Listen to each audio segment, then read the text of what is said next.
Hello, hello, and welcome to the Work, Wealth, and Travel podcast. I'm your host, Nicole, aka Nomad Neeks, and this podcast is the place to be if you are looking to start creating a lifestyle that you absolutely love.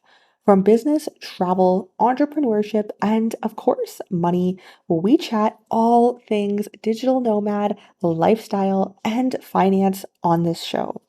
In today's episode, I had such an amazing conversation with Sandra Stepan. She is a digital marketer and e commerce expert, and she has also been a digital nomad with her partner for many years. Together, they run a very successful agency while traveling the world and living out their dream. This was such a motivating and inspiring episode for me, and I truly am not just saying that. I left this recording feeling so energized. She gave me so many action tips from routine, business, and just general tips on what her digital nomad journey looks like and some different ideas that I could implement into my own journey. No lie, I was so motivated at the end of this episode, and so I know that you will be too. Without further ado, let's just dive right in because this episode was too good to not get into ASAP. Sandra, welcome to the Work, Wealth, and Travel podcast. I am so excited to have you on today to chat all things digital nomad, travel, entrepreneurship, and business. But before we dive into that, why don't we start out by you telling us a little bit more about your story, where you started, and how you got to where you are today? Yeah, absolutely. It's so great to be here. I've been looking forward to this. So my name is Sandra Stepan. I am a digital marketer and e-commerce expert. I started my entrepreneurship journey in 2016 when I've been calling him partner for 7 years, but soon to be husband in 3 months, took me to a mastermind in Bali. So that was the first time I realized that people can make money online and you don't have to know I don't know who and I don't know what in order to do that. It was just regular people that took a step and took a leap to be like, yeah, I'm going to do my own thing and I'm going to start doing some digital marketing and I can do it from anywhere in the world. So in 2016, I went to this mastermind in Bali. I was blown away by how people can just make life happen from across the continent. And I quit my job the next day. So we came back the next day and I quit my job. I started working with Surge in e-commerce. So at that time, we had a store that I was helping with on a social media side. And then because I came from a sales background before, Surge came up with the idea of creating an agency and help other business owners and e-commerce stores grow with social media and marketing services. So fast forward, what is now 6, 7 years, a lot of successes and a lot of failures in between, a lot of, going back to work, making money, losing money. We've been living out of a suitcase for about 2 years. I'm back in Canada, but I had about 40 check-ins on Airbnb in the last 2 years. So we've been working remotely, growing and managing our marketing agency and also managing our e-commerce stores. So, What a journey. I mean, it's been how many years for you? I'm sure you have learned so much. So I would love to touch on, you mentioned, there are always ups and downs within a mm, nomadic journey. I think it is very easy, especially on social media these days, to see, oh, I want to start a business in this area. So I'm going to just overnight become an expert in this area and start posting about it and get all these clients. And it can make it look very glamorous and easy. mhm. But I think you and I both know that that is not the case. So what were some of those ups and downs for you? What did that look like within your journey of the last 7, 8 years? Yeah, you're absolutely right. It's not as sexy as social media makes it look. It can definitely be fun and glamorous, but in order to get that, you have to put in a lot of work. In terms of ups and downs for me, it's always the mental, right? Like I have to shop every month and I have a big pile of expenses that I'm responsible for. There's no one there that's I'll say guide me. Yes, we have, mentors and I have my spouse and I have other industry partners. but there's nobody really that makes the decisions for me. And I have to wake up every day and go to bed every day, making the decisions for my company that will affect not only me and my family's revenue and income, but also all the contractors that work with us. So having that mental, I guess, fortitude was one of the things that helped me, and really be mindful of that. The other side of it is you really don't know how much money you're going to make next month. So as you're building yourself up, building your businesses, yes, you can build multiple streams of revenue, which I totally encourage, because you never know when one business can can flop or can fail. But generally, when you're an entrepreneur, I would say it's hard to know how much money you're going to make next month. So you have to live with that as well. There's no consistent paycheck for the majority of cases. And it's not, in my opinion, it's not as easy right now to get into my area in marketing as it was like 6 or 7 years ago, because there are a lot of experts, which is good for the people that are good at what they do. But there's no such thing as I'm going to take a course, I'm going to try it once, and I'm going to be successful. You have to really put in the work. You have to be really good. And especially when you're competing online, you're competing with the whole world. You're not competing at a local space anymore. So being extremely good and constantly learning and trying and educating yourself, I would say that would be like part of it. A lot of ups, I'm not gonna lie, the ups definitely outweigh the downs. For me, it's the financial freedom, the time freedom. I still wake up every day and I make a decision on, do I want to work? How do I want to work? How much? How long do I want to work? Yes, I got to live with the consequences, right? If I have a proposal today and I don't want to show up for it, I may lose that extra, recurring revenue that can happen from it, but it's still my decision. Upsides definitely outweigh the downsides, but there are some downsides too. And if you can get over them, then it's totally worth it. Thank you for sharing that. I feel like in you saying that, I have so many questions that have stemmed Yeah. from that. But I am going to start with a question that is always the most popular. And you mentioned multiple streams of income. I think in increasing years, especially since COVID, multiple streams of income and really having that security in not just money coming from one place has been a lot more prevalent and talked about. So can you talk about maybe what your or how you have built your multiple streams of income, what that looks like for you? Because you're totally right. It can be sometimes very stressful, especially in the beginning, but month to month, a lot of the time as a freelancer, you don't know what that income is going to look like. So talk to us about that and about recurring revenue, multiple streams of income. For sure. So for us specifically, we've had quite the peaks and valleys. So we had built our own stores to $1 million plus revenues per year, and that was fun, right? So when we're in our younger days of entrepreneurship, we didn't really realize that when you are making the money, it's the time to put the gas pedal on and really press it. We were like, okay, cool, we're gonna go travel the world, we're gonna go have fun, la la la, $50 sangrias in Bali type of thing, and that was fun until our agency side of things like dried up a little bit, and then we're in big trouble after we sold our store. So one lesson that we learned was when it comes to multiple streams of income is first have the stream of income that is easiest for you to solidify and pay your bills. So for me, that was always some sort of consulting or freelance work or, social media work. I know that no matter what, I can pick up the phone and call or send a few cold emails and offer my social media services, my email marketing services, and that will be enough to pay my bills. Now, us making a choice to grow the agency and actually make it our mainstream of income, that was separate. But I would say start with something that you can master, you're better at than a lot of your competitors, and you can anytime within 30 days you can cover your expenses.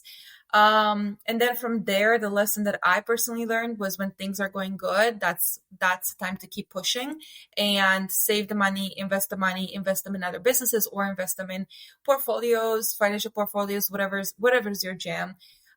So we had our expenses taken care of, and then whatever we're profiting, we're splitting those profits between having a good life because we're still not robots, but also investing in other businesses and not getting too greedy. So we actually kept our cost of living quite decent. I mean, I know compared to a lot of digital nomads, we still lavish in the sense that we eat out every day and we, we do have the Airbnbs and the local cash deals type of things, but still live below our means, below the means we would have lived in Canada. That's what I'm trying to say.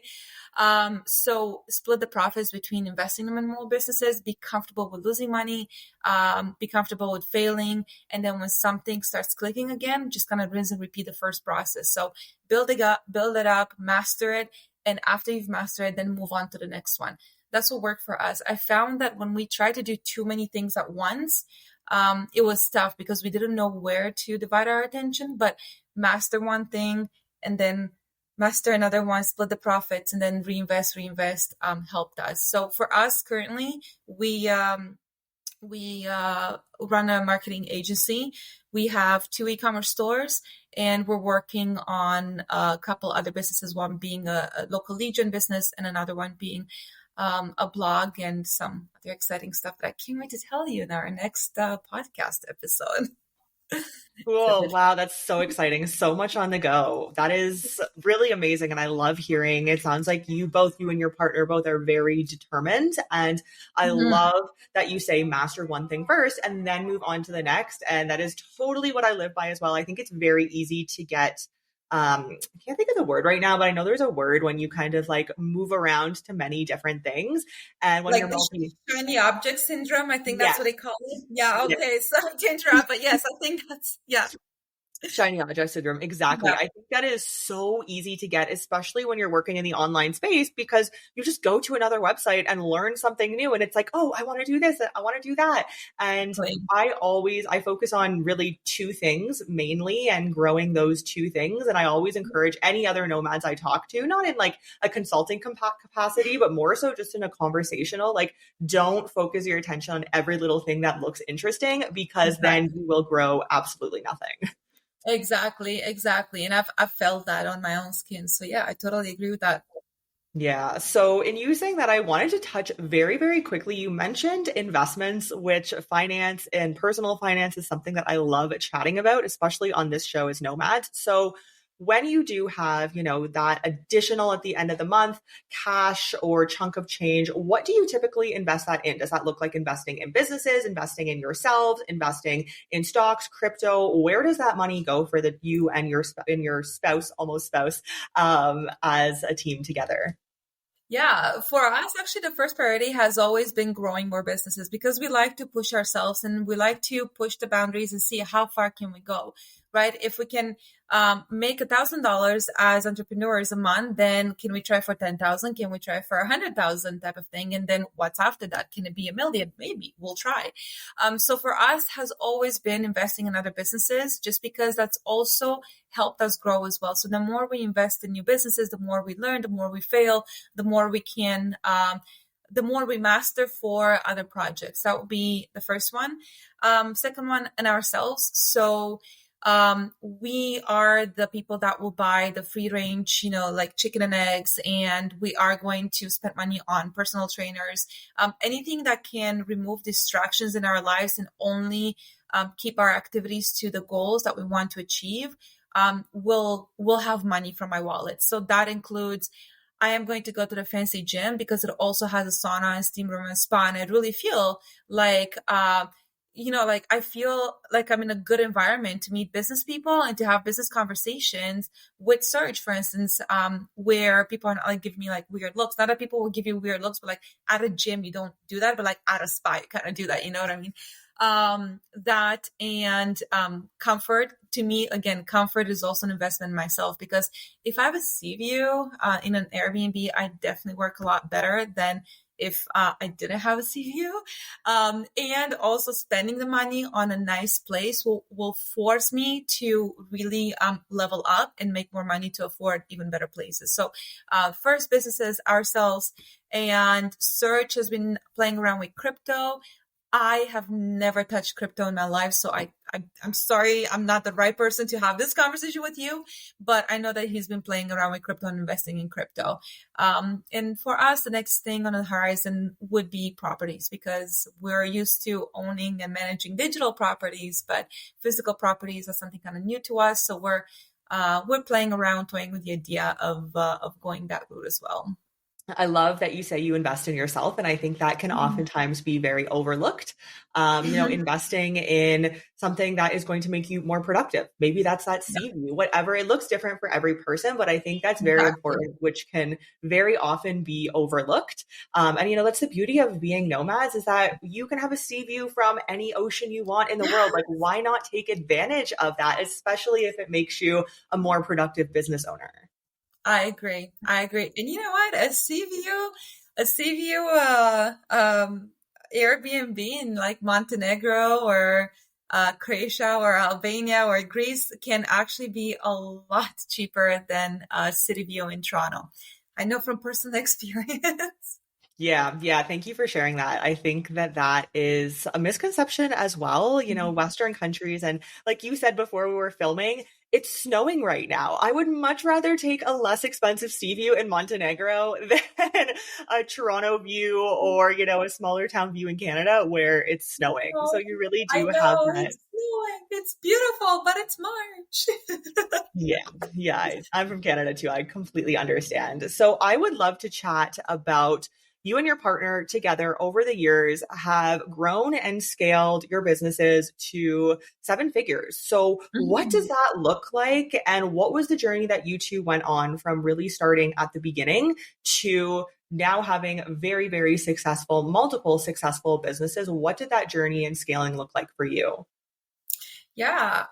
So I get this question asked a lot because I know a lot of partners have tried working together and it didn't work out. So we are kind of unique in the sense that we moved, we moved to a life together very, very quickly. So we're getting married after being together for 7 years, but we actually moved in within like a few months. And then I quit my job to work with this guy that took me to Bali that I'm suddenly, in love with and so on. So for us, it was an understanding from the beginning that we are partners, and I think that was the most important thing is we know each other's roles, and then we don't overstep our lane. So I'm in charge of creative direction of our clients and projects and sales. So Serge does not tell me how to do sales. Sometimes I ask him to help me if I can't, like attend a sales call, for instance, but he doesn't tell me how to do sales. He can give me suggestions and he can give me resources, and that's fine. I don't tell him how to do ads. I don't tell him how to do tech stuff. I don't tell him how to do the corporate structure because he is the CEO, and we found that staying in each other's lanes has helped us a lot. The other thing is for us, we like work. We talk about work. Work is our top priority, and that's one thing that people really don't understand about us. Like, there's no such thing as like, don't talk about work on a date, for instance. We love talking about work. So we have a very well blended personal and professional lives where we still make time for each other. We go out for breakfast, for instance, before work, but we are going to talk about work. We are going to go to dinner and make, like wedding plans, but we're still going to talk about work. And we like that. So we have that in common. I find that if one of, from friends and other acquaintances I've met over my journey, when two spouses work together, but one of them is like the main performer and the other one is kind of like the supporting role, there will always be that misunderstanding of what's a priority. Like for us, if I need to work until midnight, so just not gonna be like, oh, like you don't make time for me, or like I want to watch TV, or I want to eat this and I want to order in and whatever. He's gonna be like, cool, like whenever you're done work, then I'm going to be available for you. And then I do the same thing. So, having work as a priority has definitely helped. And also, again, respecting each other's boundaries and lanes and not putting pressure on each other to do things that we can't do because we're working. Don't know if that's the right way. We definitely are workaholics, but I will always have like a 12-hour work day and afford a lifestyle where I can have a coffee in the Bahamas like I did for the last 2 weeks before I came to the snow. So that's just my choice. I think it's so interesting, your dynamic, and I can really tell that the two of you have probably done the work to figure out what works best for you and your Mhm. boundaries, because I don't think that everything you said, that doesn't just come automatically. That comes with a lot No. of conversations and discussions, which I think in Yeah. order to successfully work with your significant other, you need to have those tough conversations. Otherwise, Absolutely. not only may the business not work out, but the relationship may not work out.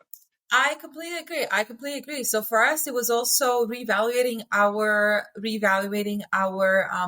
goals, right? So where do we want to be a year from now, 5 years from now? What do we need to do right now in order to be there, right? So we usually do an evaluation of goals every 6 months or so, and then we make sure that we're completely aligned. And then we always give each other the option to opt out, right? Like if you don't want to do this anymore with me, that's fine. I'll do it on my own. But you got to let me know because that can end up in pointing fingers and resentment, and we don't want that. And definitely, I will say that, like you said, we definitely had conversations about this, and it came with a lot of work. We did have more fights about work at the beginning of our journey, not so much lately, which is good. But we've had a lot of time to figure it out too. So no, it doesn't. This dynamic doesn't happen from the beginning. So if someone's watching and you're working with your spouse and you're having a little bit of a harder time, I would say communicate, talk about your goals, make sure you're aligned, and your priorities are truly your priorities. Like even now, we're getting married in 3 months. Like most of our conversations are not about the wedding. I haven't bought a wedding dress yet. I like, you know what I mean? Like we're not even, we're gonna get it done. We're talking about work a lot more.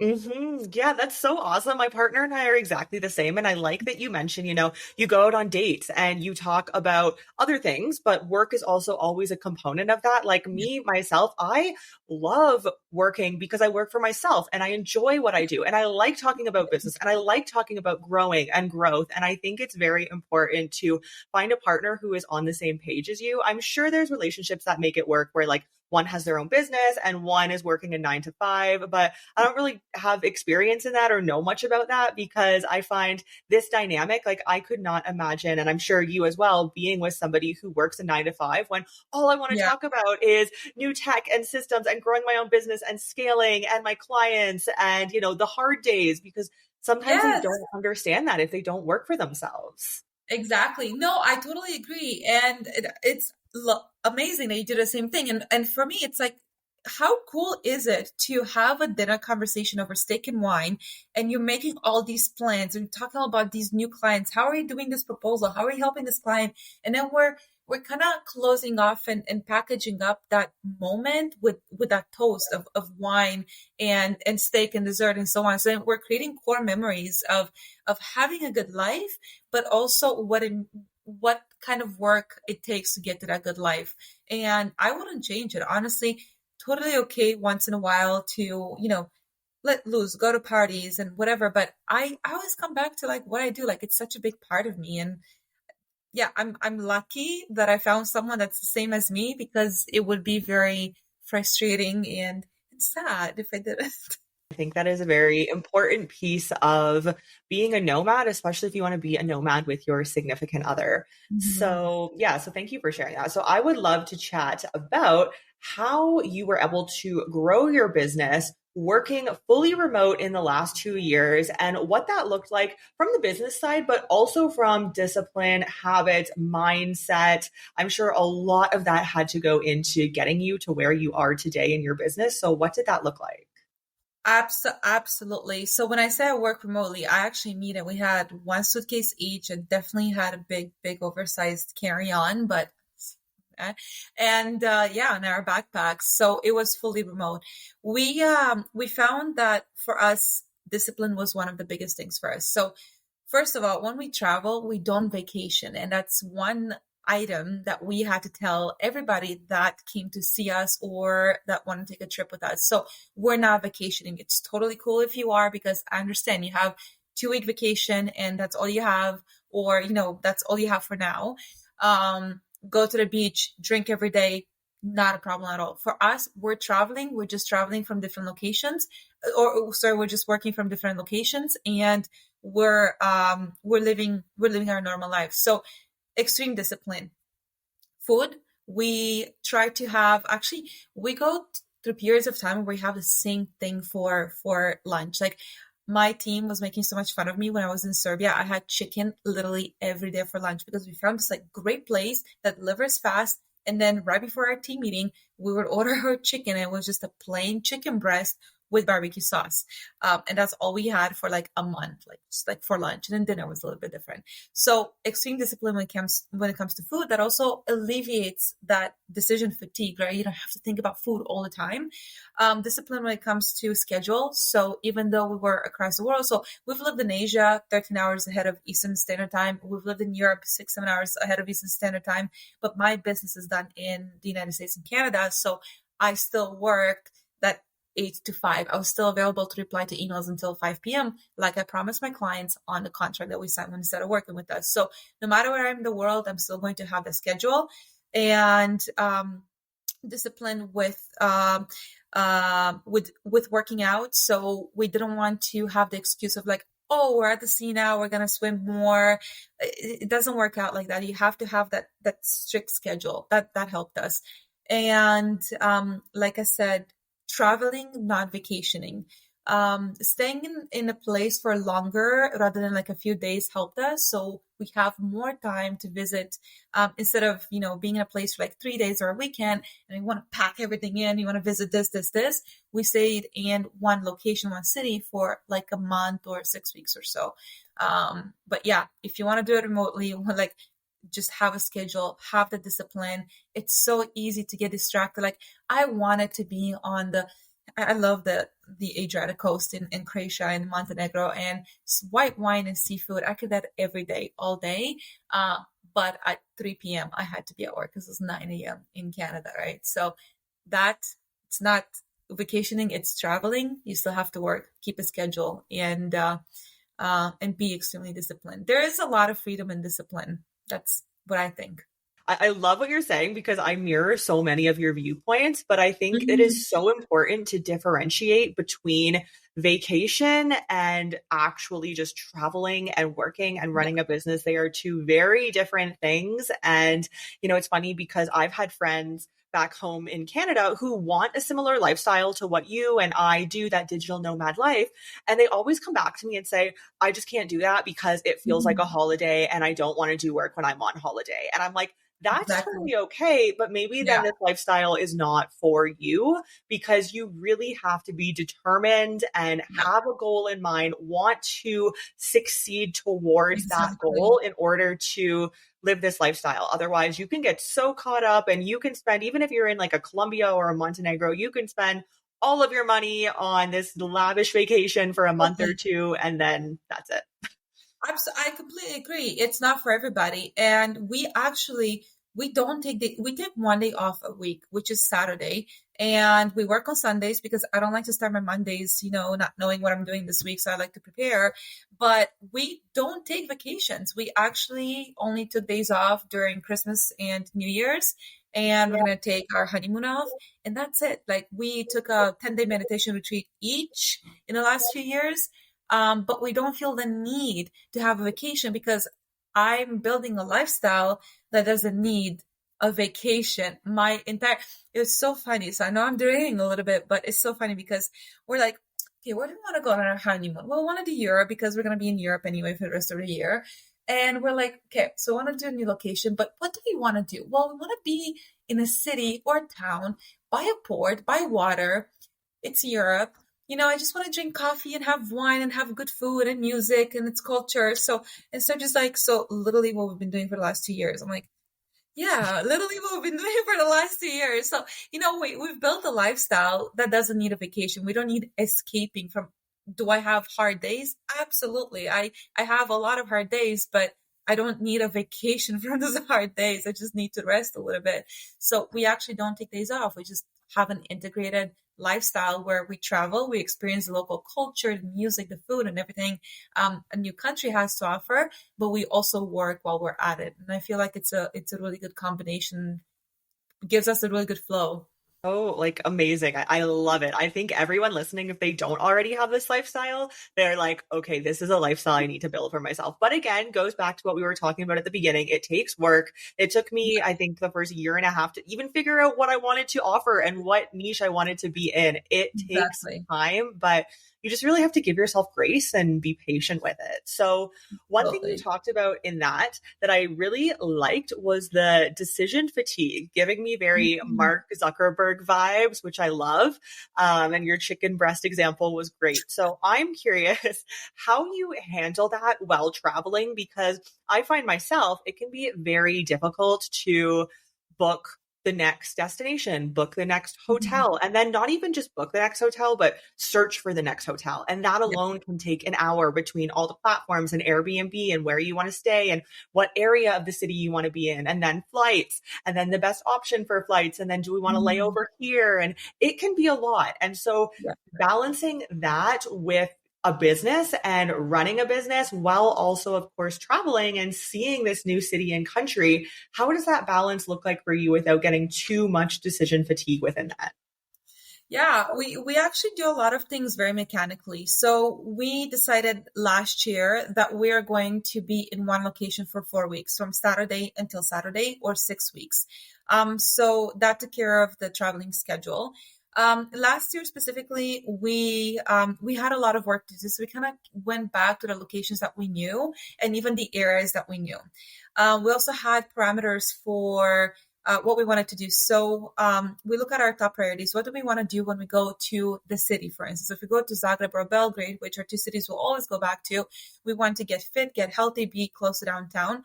In Belgrade specifically, I want to be close to our fitness club because that's where my personal trainer is. I want to work with him in person, and we also have the spa and all those things that we like. So that narrows down the area. And then when we go on Airbnb, we have a budget that we're comfortable with. And then we look within that budget. We know exactly what we're looking for. So we're looking for 1 or 2 bedrooms in this area within this price range, and we gotta have good internet. So then we're not extremely picky. I'm not going to look at 50 apartments. If I find something that I like within the first 10, then I'm good. One thing that I like to do is I value my time and my convenience a lot more than I value my money. I'm not saying that everyone has to do this because I know everybody is at different financial levels. I'm not saying I'm overflowing. I definitely can say that I've built a lifestyle where I know what I can afford. So I go with that. So I'm not going to try to actually I don't negotiate Airbnb fees. I've never done that. And that's because I don't like to discount my prices. I don't like it when someone asks me for a discount on my prices. And I feel like if they want to charge that and they're okay with charging that and I'm okay with paying that, I'm good. And then when I do that, actually, I get better services, right? So I had issues with my internet in Sarajevo, and I told them, I don't want to work in the kitchen. Your walls are too thick. The routers in the bedroom where I know you have a desk, but I can't have my meetings with the bed behind me. They bought me a new router, right? And then people are like, oh, like, why are you spending so much like, Airbnb money? You can do like cash, like locally. That's totally cool. I don't have time for that. So mechanical things, I know my budgets. I know when I want to travel. So that takes care of that. And Sorry, what else did you ask me? You asked me about traveling, eating. We eat the same type of food. So mornings, we plan everything in advance, by the way. So I have my calendar based on my location and based on what we want to do.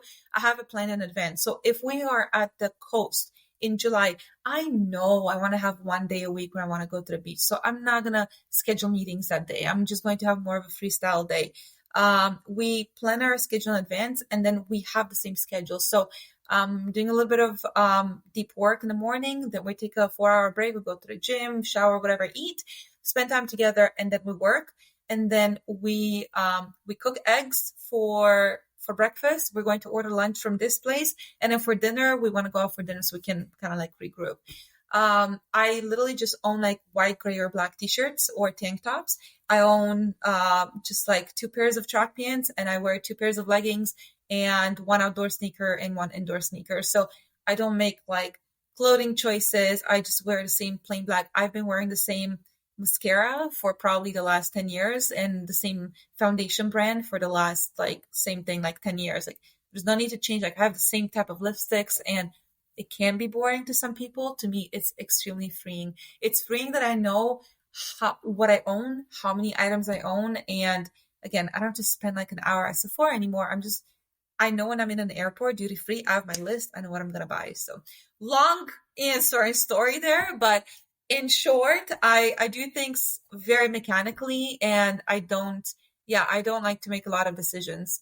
Um, when I want to make decisions, I put them in a time frame, right? So like my decision will be like, which restaurant do I want to go for dinner? But I've also already made the decision that I'm going to dinner from 8 to 10 every day. That was a decision I pre-planned. So yeah, extreme pre-planning and simplifying my life.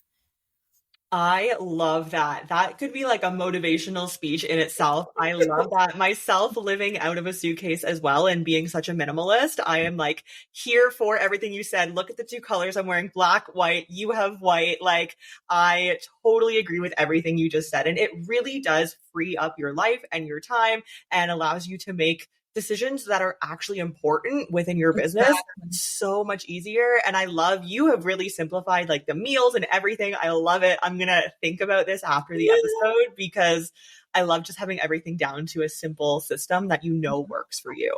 You know what I did? I actually paid my personal trainer to create a meal plan for me based on the fact that I did not cook. And I was like, you need to do this for a lot of other people and just research in the cities. And he knows my goals, right? He knows how much protein I need. He knows how much weight I want to lose.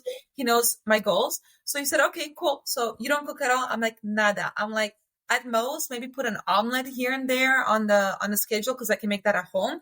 He said, no problem. Here are the three places you're going to order from, and you're going to order these things for breakfast, lunch, and dinner. You're going to eat this protein powder for a snack, and you're going to eat these puddings for a late night snack. So I literally have a spreadsheet of what I'm going to eat when I'm in Belgrade from what restaurant.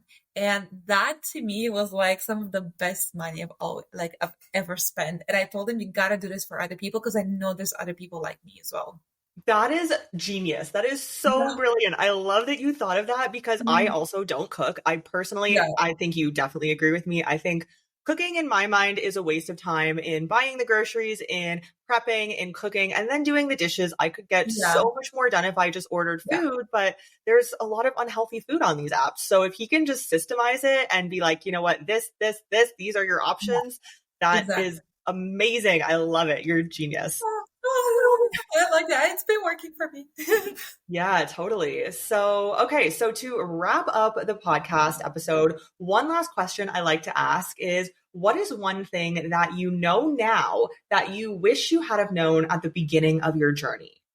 One thing that I like this question. I do, because I think there's a lot of things, but um, I think for me, it's letting go of paradigms and really doing my thing, solidifying, clarifying what I want to do, with my partner, and then not, I don't want to say not caring, but not putting too much weight on other people's opinions, right? So, I come from a culture where optics are very important, right? So I'm Eastern European. I moved to Canada in 2005, and it's Eastern Europe is a little bit more traditional in the sense that like you got to have a job, you got to get married early, you got to buy a home, an apartment, or a house. And I've even been told by relatives like, "Hey, you should have like a job, just in case things go south." And I'm like, well, I could also just fire one of my like 15 employees and have the same money that I would have with a job, you know what I mean?